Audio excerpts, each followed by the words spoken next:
أصحاب النبي صلى الله عليه وآله وسلم خرجوا من أجل الغنائم. إما أصحاب الإمام الحسين لم يكن هنالك أي غنائم، موت محقق 100%.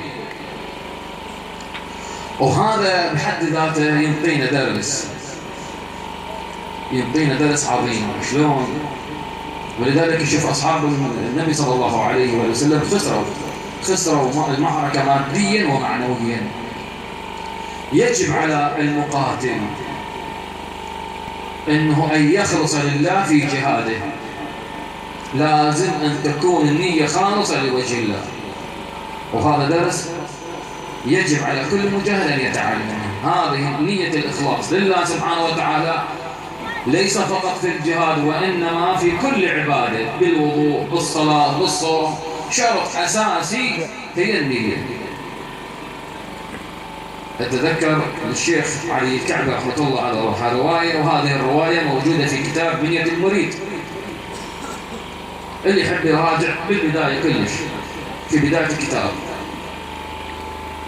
يقول: يؤتى بالمجاهد فيؤمر به إلى النار، تعال فلان اخذوه للنار. هذا يتعجب هذا المجاهد، فينادي يقول: لماذا تأمر بي إلى النار وأنا يا رب جاهدت ما بين يديك حتى قتلت؟ أنا شو أنا مجاهد حتى قتلت؟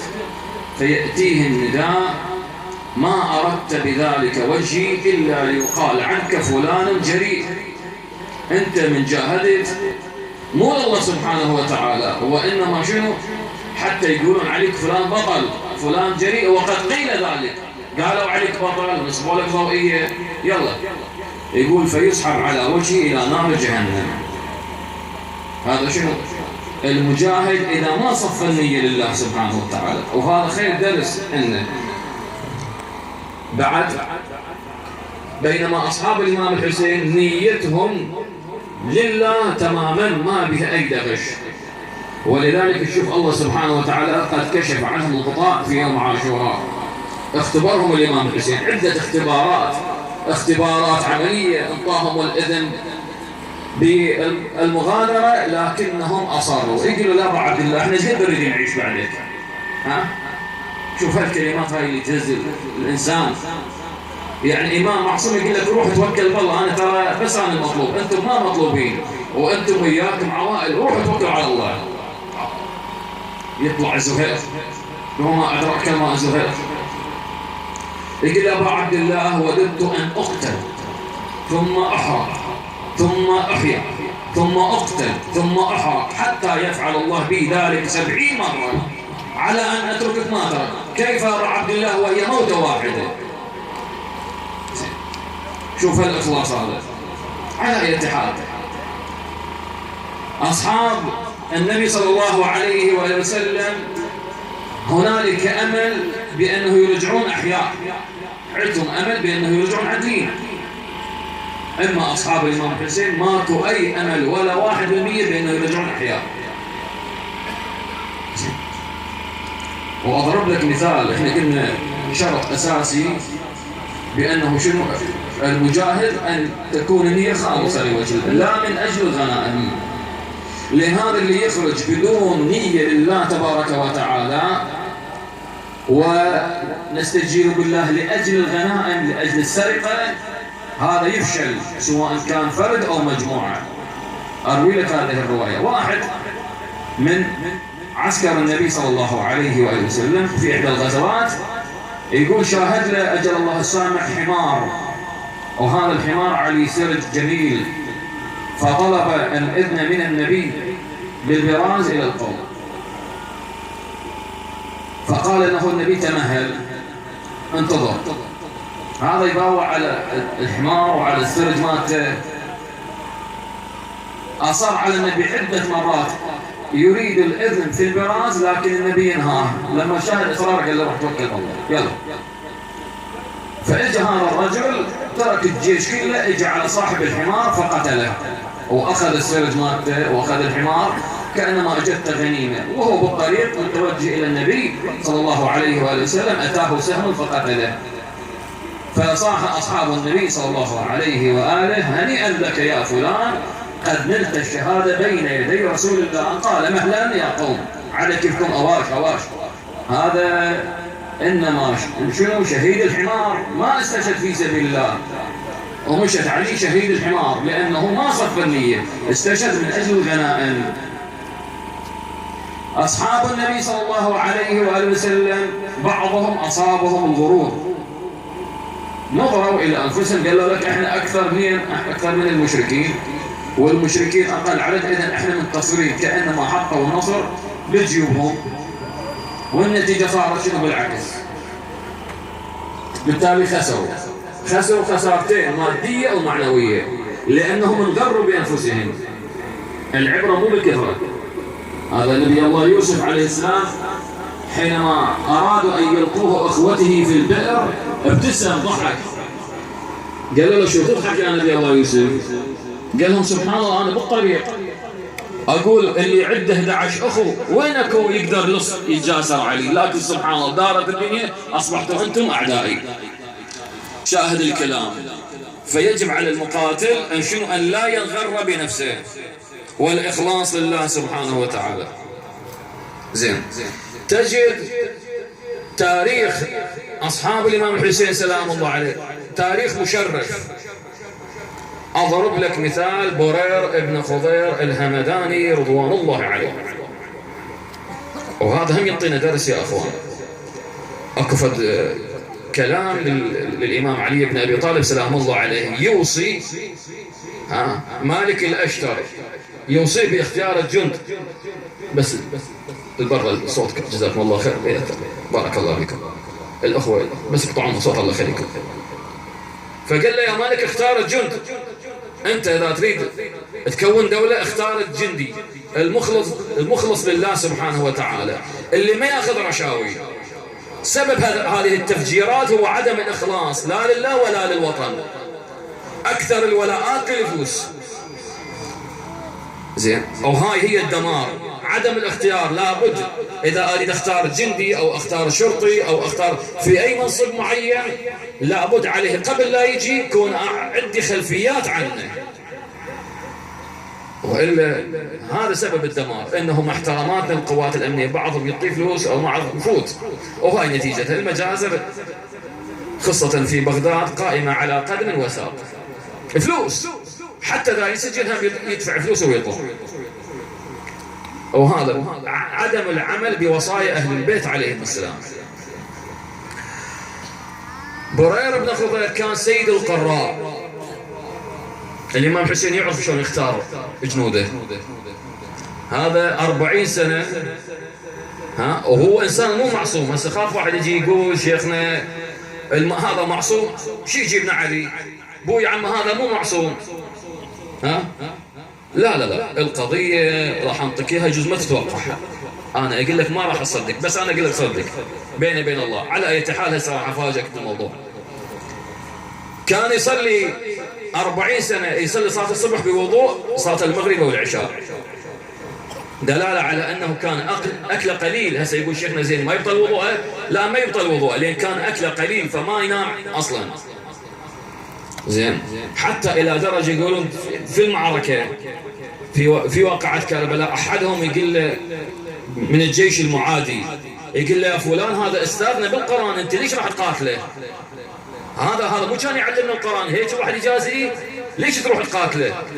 يقول له: هذه أوامر عبيد الله بن زياد. زهير بن لقين، زهير أيضا إلى تاريخ مشرف، أروي لك هذه الرواية.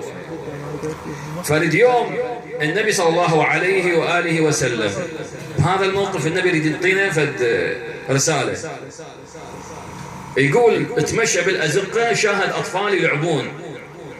النبي نزل من على ظهر جواده، أخذ واحد من ذول الأطفال وقام يبوس به، يخليه بحجرة ويمسح التراب. الأصحاب يتفاجئون: يا رسول الله، لماذا تفعل ذلك مع هذا الصبي؟ قال لهم: هذا الصبي فد يوم أنا تمشيت من هذا الزقاق وشفت هذا الصبي يلعب مع ولدي الحسين. النبي يريد يوصل رسالة، لكن اللي لفت نظري هذا الصبي يأخذ التراب من تحت أقدام الحسين ويمسح بها وجهه، فأحببته لحبه للحسين. وقد أبلغني جبرائيل عن الله تبارك وتعالى إن هذا الصبي سوف يقتل مع ولد الحسين في يوم كربلاء، وقد أمرت أن أكون له ولوالديه شفيعا في يوم القيامة. أنا شخصيا بحثت عن هذا الصبي، من يكون؟ هسه مو فقط يكون صبي، لكن لما تجي تقرأ في حياة زهير بن القيس راح تلقاه هو. نعم، فتاريخ مشرف هذا الصحابي الجليل. نعم، كان نعم الموالي لأهل البيت عليهم السلام، منذ طفولته يعشق تراب الإمام الحسين، مو فقط الحسين نفسه، لا يأخذ التراب هو على نيته. شلون هذه الصبية اللي قاعدة أشوف والله قلبي ينشرح من أشوف هذا الطفل ناصب لموكب، يعني سبحان الله. أعتبر أنه الإمام الحسين حي في هذه المدينة المباركة. أي والله. على أي حال خلاف بغداد نقول احتفالات، مو تقول على أي حال مسألة والله العظيم. زين، فكل واحد من أهل البيت انطانا شنو؟ أو كل واحد من أصحاب أهل البيت من أصحاب الإمام الحسين انطانا في الدرس. اي والله. من تشوف حبيبنا مظاهر رضوان الله عليه ايضا صاحب تاريخ مشرف بدون مجامله. انا من اشوف هذه الشيبه في هذا المكان ومن اشوف الشيبه في ساحات الجهاد راسه اتذكر حبيبنا مظاهر. اي والله، هذه الشيبه اللي هي تلامذه حبيبنا مظاهر. زين، اتعجب والله من اشوف اسلم عليهم اقول له هلا بحبيبنا مظاهر، بيننا وبين الله، لأن كربلاء موجودة كل أرض كربلاء وكل يوم عاشوراء. بين ذي شيء داعش يمثل عبيد الله بن زياد وعسكر، الحشد يمثل معسكر الإمام الحسين سلام الله عليه. ما تقبل غلط. زين، كل أرض كربلاء، سواء كربلاء في سامراء أو كربلاء في الرمادي أو الفلوجة أو كل أرض من أراضي العراق هي أصبحت كربلاء. وكل شيء موالي ترجم هذه الدموع وهذا الزنجيل إلى ضربات موجعة للدواعش.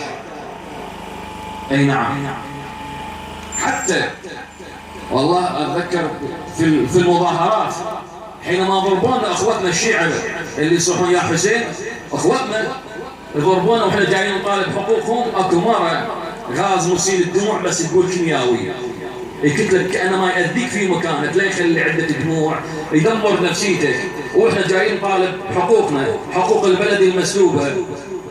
أكو امرأة كبيرة بالسن قالوا لها حجية رجعي، لا يضربونك ذول بدون رحمة، ذول هم احترامات للوجود خير، هم يعلقون بيارب الحسين في يوم محرم. قالت لهم والله ما أرجع، أيضا ضرب مثل ما ضربوا ولاتنا زينب، لا تغرك الانتماءات على أي حال.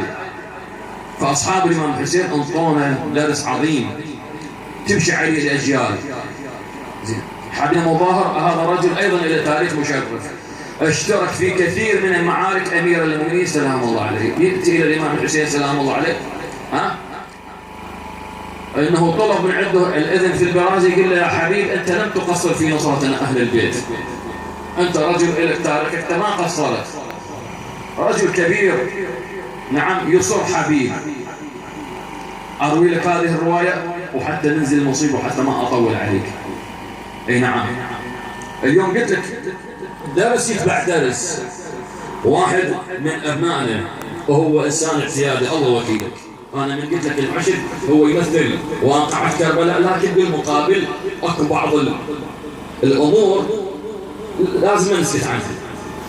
احنا اليوم كمذهب امير المؤمنين نمثل علي بن ابي طالب، والغلط نقول له انت غلط، والاعوج نقول له انت اعوج اللي ننصح، والا مو طعن بالحشد. لا، البعض راد يشوه سمعه الحشد. احنا قلنا كربلاء اخواني مدرسه، وحده من النساء وحده من النساء خرجت اللي هي ام وهب.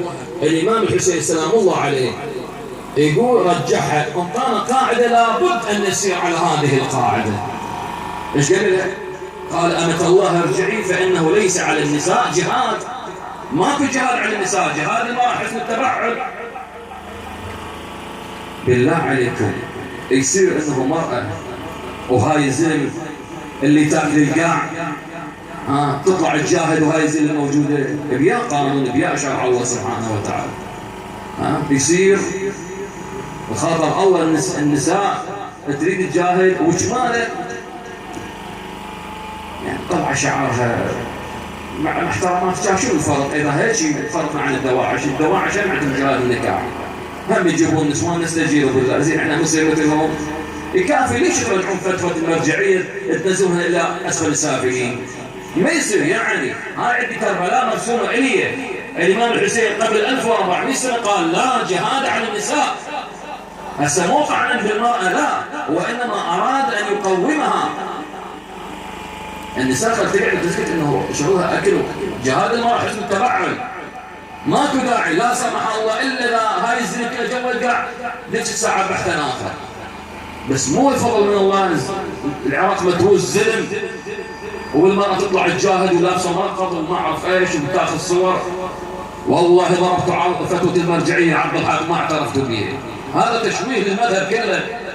شيخنا رجاء لا تحكي على الحشد، عم الحشد على راسي، بس انا احرص منك على سمعه الحشد. ما يصير، ما يصير يعني ما يصير. هاي قاعده الامام حسين وقال اياها المفروض اسير عليه. اذا انا حسيني فعلا المفروض التزم بها. زين، واحد من ابنائنا الله شاهد ورسوله. زين، واحد من الشباب لا هو نبي ولا هو ابن نبي ولا هو مرجع ولا هو ابن مرجع ولا حتى ابن شيخ ولا هو شيخ، انسان عادي من الشباب. يقول لي شيخنا في اليوم بقيت 4-5 ايام ما اسابح بالشتاء، جو بارد. قلت له الله يساعدك. وقال لي مستعد ابقى هاي الوجبه كلها 10 ايام ما اسبح. قلت له ليش ايش عجب؟ قال لي شيخنا الكهرباء ماكو، ما اقدر احمي مي. وقال لي شيخنا انا ساداوم بالعائشه وهذا اقدر مي احمي، هذا عندنا غاز موجود واقدر احمي مي. قلت له ايش عجب ليش؟ قال لي شوف الورع ابنائنا، شوف مخافه الله عند ولدنا. تلاحظ؟ شوف الحمد لله والشكر اللي عندنا ناس هيك موجودين تقول الدنيا بعد بخير. اي والله ما هي الا ثمره تلك الدماء الطاهره. زين، قلت له ايش عجب ما تحمي مي وتسبح؟ قال لي شيخنا مو هذا المي اللي يجيبونه منك اللي غاد وقف علما للطبخ، مو من حقي انا احمي بمي واسبح. قلت له هو هذا اللي يركم عند اهل البيت عليهم السلام. هاي مو تذكرون بحادثه الشمعه الكبار يعرفها ما نذكرها حتى لا نطيل. مو هيك مخافه الله عند ولدنا ومخافه الله سبحانه وتعالى عند ولدنا اللي وصلتهم هيك مرحله ورع مخافه الله. بهاي الناس ننتصر. زين، فشوف الاصحاب حقيقه لم يقصروا في نصره سيد الشهداء. لهم مواقف عديده. هلال ابن نافع رضوان الله عليه يقول في يوم كربلاء، يقول كانت الحراسه اليه لانه صارت مثل الوجبات، كل واحد علي مدة من الزمن بأنه يلزم حراسة على الإمام الحسين، يبقى لازم ما يترك الإمام الحسين. الإمام الحسين قلت لك في يوم كربلاء وحتى الأصحاب وحتى أهل البيت حتى القاسم سلام الله عليه أجمعين مو فقط قتال، وإنما أرادوا أن يعطوا دروس. إن شاء الله نتناول بقية الدروس في المجالس الآتية أو ما تبقى من المجالس. بس تعالوا إلى مدرسة الأصحاب. يقول بالليل أشوف الإمام الحسين سلام الله عليه أخذ سيفه وينظف القاع من الأشواك. سيدي يا أبا عبد الله ماذا تفعل؟ شوف الإنسانية، شوف القلب الطيب اللي يمتلكه الإمام الحسين سلام الله عليه. يقول له يا هلال غدا أقتل وتقتلون، باكر ترى ما حد بينا يبقى، كل احنا نموت، وأنا أخاف على هاي الأطفال. يقول باكر عقبة الشرط وانا اخاف على الشوك يدخل برجليهم. يقول له يا هلال اتخذ ما بين هذين الجبلين طريق روح لهلك. يقول له ابو عبد الله شلون اتركك؟ وفعلا يقول هلا ما اتكلم مين الامام الحسين؟ الامام الحسين تركني قبل الخيمه. يقول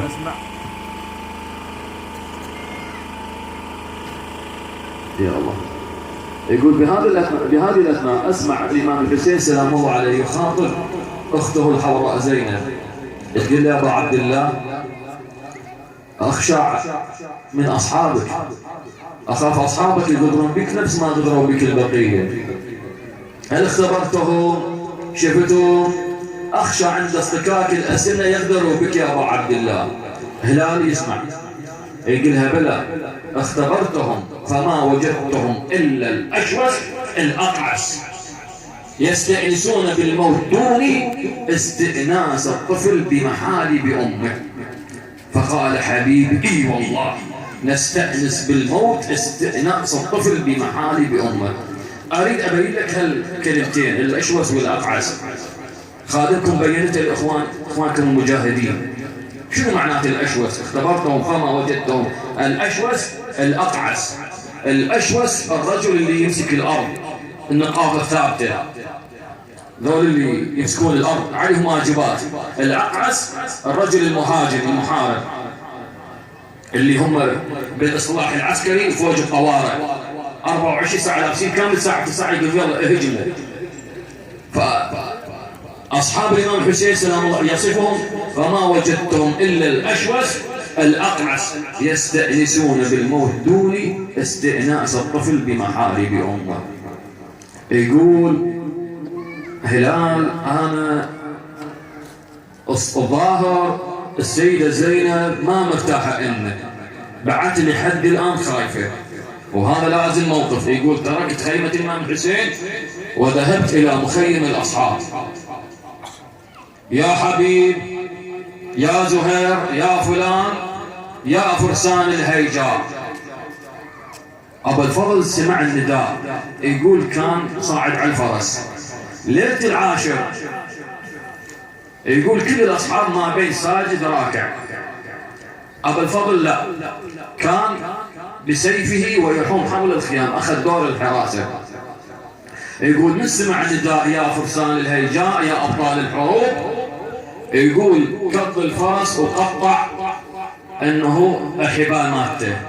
من الذي يناديني في هذا اليوم الذي ولدته أمي من أجله؟ فقال هلال لا عليكم يا بني هاشم، النداء للأصحاب، اخذوا راحتكم أنتم، لا نامت عيونكم. خرج حبيبنا مظاهر. ما وراك يا هلال؟ ما الخبر؟ قال يا حبيب ويا زهير ويا فلان إن مولاتنا زينب غير مطمئنة. ما العمل؟ شو نسوي؟ قل لنا يا هلال. قال هلموا إليها نجدد العهد والولاء ونعلن استعدادنا والتضحية من أجل الإمام الحسين. سمعا وطاعة. وفعلا جاءوا الأصحاب. شلون الليلة؟ ليلة عظيمة يا أموالي. فنادى حبيب السلام عليك يا بنت أمير المؤمنين، السلام عليك يا بنت الضارب بالسيفين، هذه سيوف أصحابكم أبوا إلا أن يجعلها في صدور أعدائكم، وهذه رماح أصحابكم إلا أن يجعلها في نحور أعدائكم. فقالت مولاتنا زينب انسبوني من أنا. تعرفون أنا منه؟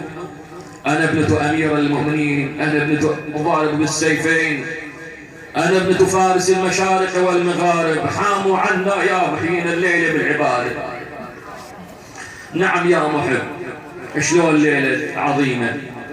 أو فعلا يقولون حتى شوف راية حبيب المظاهر هذه الشيبة المباركة اللي حتى الله سبحانه وتعالى يستحي من هذه الشيبة، ومن هذه الشيبة التي جاءت تواسي أهل البيت بمصابهم.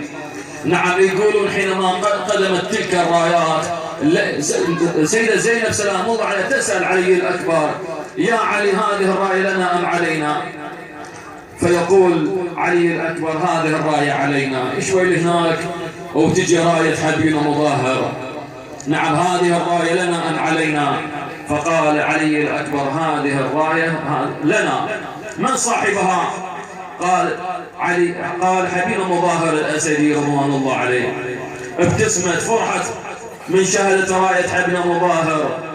نعم فقالت له أبلغ حبيبنا مظاهر عني السلام. نعم جاء علي الأكبر إلى حبيبنا مظاهر فقال إن مولاتنا زينب تقرأك التحية والسلام. يقول حبيب من سمع السيدة زينب تسلم عليك قلت ترى العرب. يقول من أنا ومن أكون حتى مولاتنا زينب تسلم علي. نعم شلون موقف عظيم يا محب يا موالي. نعم تلك الليلة العظيمة وهذا اليوم العظيم الذي مر به أهل البيت عليهم السلام. غدت ظلما للغبار الميادين. هذا شعر في مثل هذا الموقف، موقف أصحاب الإمام الحسين سلام الله عليه في يوم كربلاء، وشدة فسالتهم واستخدامهم للموت من أجل التضحية من أجل الإمام الحسين سلام الله عليه. غدت ظلما للغبار الميادين، شعت وزهرت بنصار الحسين، ارتجت كربلاء من وادي الأنصار، خلوا جمعها الكوفان طشار، وحق الله ورسوله لولا الآجال ما رد منها الكوفان خيال. غدت بنحورها تتلقن البال، يوم الغاضية دون الحسين، هو حسين جليها يلقاها بدور وتنور بدماها، شبل حيدر وقف يمها ونعاها، وعلى الوجنات يسجب دمعة العين. والله ينزال يا ابن بيت العليه الوحيد، ينزال عنك يا جدم يا حسين. هذا لسان حال الأصحاب، عنك يا جدم يا حسين ينزال إبله، فننتظر هذا الليل ينزال ونسجل ملحمة بالغاضرية، ونسجل ملحمة بالغاية. يا